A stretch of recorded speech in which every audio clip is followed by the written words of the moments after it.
Мен биология және биология химия кафедрасы бойынша бірінші сырыс тақырыбында қорғауға отырмын. Жай және күрделі нәрөздар және ағуздар. Бұл бірінші тақырып және де бірінші бөлім. Негізгі жоспарлары жай және күрделі ағуздар, гликопротеидтер, нуклеопротеидтер жайлы қозғаймыз. И қорытынды бөлімі. Бірінші ағуздар негізі екіге бөлінеді. Жай және күрделі ағуздар деп аталынады. Бұларға анықтама беретін болсақ, жай ағуздар деп отқанымыз нәрөздардан, кейбір нәрөздар тек қана амин қышқылдарынан құралады.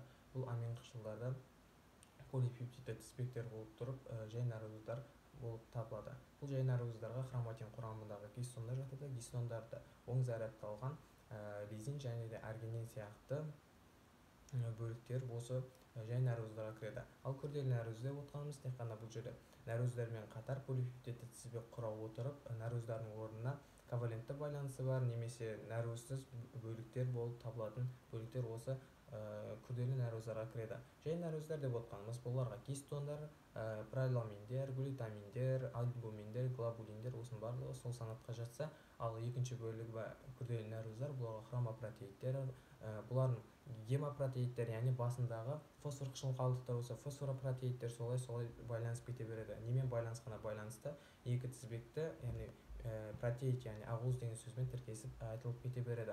Ал енді кең көлемде бөліссек, жай ағуздар деп отқанымыз оның өзі екіге бөлінеді, ақиқат және шартты деп. Бұл екеуі бір-бірінен айырмашылықтары болады, біршама айырмашылықтары болады. Ақиқат нәрөздерге бұларға гистондар жататын болса, бұған гистондар құрамында жаңа айтып отқан альбуминдер, протаминдер жатса, ал шартты түріне проламиндер, глютаминдер осы шартты түріне жатады.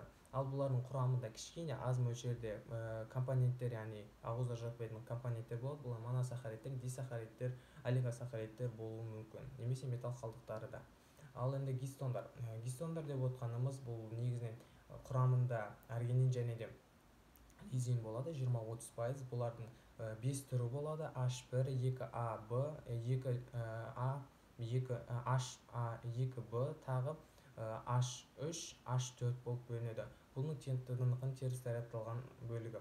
Тынықы мен және де РНК-ға берілетін гендердің мәліметтерінің реттелуін қамтамасыз ететін құрылым болып табылады. Екіншісі бұл проламиндер. Бұл негізінен 60-85% аргининнен тұратын бөлік, амин қышқылды бөлік, және де бұл негізінен болатында сперматозоидтардың құрамында болады.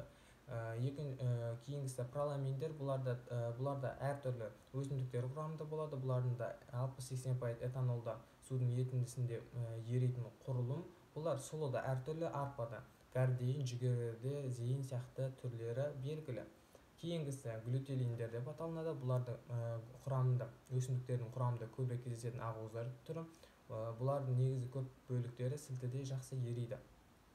Келесі бөлім альбуминдер. Бұлар біздің қан құрамымызда көптеп кездеседі. Альбуминдер судың натрий хлорид ерітіндісінде жақсы ериді, және де қан сарысуында альбуминдер таза күйінде бөліп алуға болады бізде.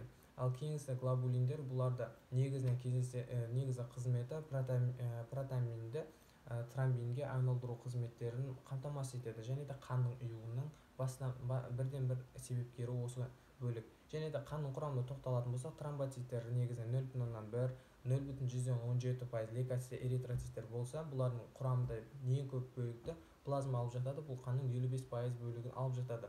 Бұл қан плазмасында көптеген нәрөздар, майлар, тағы да басқа тұздар бұл кездессе, ал оның плазмасының құрамында жаңағы айтып отқан альбумин, глобулиндер барлығы кездеседі. Фибриногендер де осыған кездеседі. Протеиноидтар, бұлардың жаңа құрамында айтып отқан Жолдасбек айтып жатыр, эластин, кератин, фибрин, коллагендер осылар жатады протеиноидтарға. Хромопротеидтер жаңа хромо, яғни өсімдіктердің құрамында жасыл түс беріп отқан хромо деп аталынады. Сол себептен түрлі түсті ағуздар бұлар өсімдіктердің құрамында көп кездеседі. Хлорофилдер де осы өсімдіктердің құрамында кіретін магний тістес құрылымды атаймыз. Келесі бөлік біздің айтып өтетініміз гемпротеидтер. Бұлар яғни гем деп аталуы төрт темірлі құрылыммен байланысып отырғандықтан каталазадан пероксидаза орнымен байланыса отырып, сутегін асқан тотығымен залалсыздандыру қабілеттерін құрайды. Келесі бізде липидтер, яғни май. Бұлар осы күрделі ағуыздың құрамына жатады. Суда еритін липопротеидтер, плазманың, сүттің, тағы да басқалардың майда еритін құрылымдар болып та бөлініп кете береді. Бұлар негізінен атқаратын қызметтері заттар арқылы тасымалдану, яғни тасымалдау қызметтерін атқарады. Кейінгісі гликопротеидтер деп отқанымыз құрамында көмірсутегі бар белоктарды атаймыз. Бұлар вирустардың антигендердің қатарына жатқызуға вирустармен зақымданған организмдерде болады. Антигендермен қарама қарсы позицияны ұстанатын құрылым. Гликопротеидтер тағы да бұлар гликопротеидтер жай белоктар мен көмірсулардан тұрады. Бұлардың қасиеттері молекула массасы өте жеңіл және де қышқылдық көрсетеді. Бұлар тұнбаға және де жоғары тұрақтылықты, тұнбаға көп түспейді, жоғары тұрақтылықты қамтамасыз ететін құрылым. Кейінгісі гликопротеидтер бұлардың құрамында көмірсу болғандықтан жоғары температураға, сыртқы ортаның және химияның әсеріне өте төзімді. Көмірсулардың гликопротеидтер биологиялық рөлін анықтайды. Кейін бұлар көмірсулар мен протеиноидтерді бөліп қарастырамыз. Кейінгісі бұл қорытынды. Ақуыздар негізінен азық-түлік құрамына кіретін барлық тірі организм негізгі қорегі болып табылады. Ол жасушаларда және де адам тәулігіне шамамен 100 граммдай нәруыз ақуызды қабылдау керек. Және де бұл ақуыз бұл өте төзімді және де энергияны көп бөлігін біз ақуыздардан аламыз. Егер де ақуыз қалыпты мөлшерден болмаса, бізде липидтер, яғни майлар қызмет атқарады. Оның бірақ майлардың еруі ақуыздарға қарағанда баяу жүреді. Назарларыңызға рахмет, сау болыңыздар.